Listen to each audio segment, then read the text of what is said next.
The federal election is here, and of the 343 electoral districts that will decide Canada's next government, 43 of them are in British Columbia.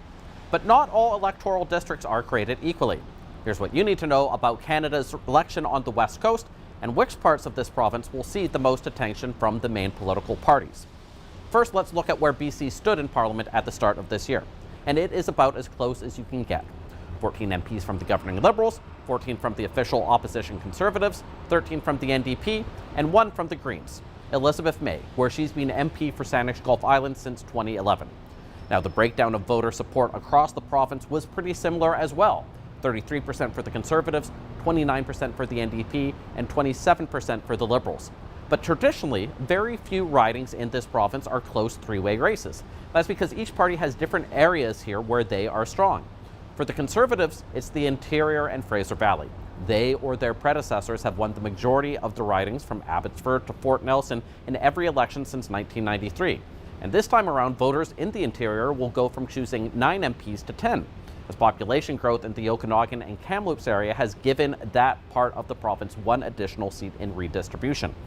For the NDP, they have a couple strongholds in the Interior, East Vancouver and Burnaby, but it's Vancouver Island where they shine. They have won at least half the seats here in every election since 2011.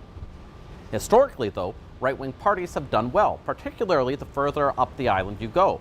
And with the NDP lagging in the polls, the Conservatives have targeted the island for pickups. And finally, for the governing Liberals, it's Metro Vancouver. Each and every one of their 14 MPs in British Columbia are from this region. But in the last election, half of those wins were by less than 5,000 votes. From housing affordability to tanker traffic, tensions with China and India, there are different national and local issues that dominate in different parts of Metro Vancouver.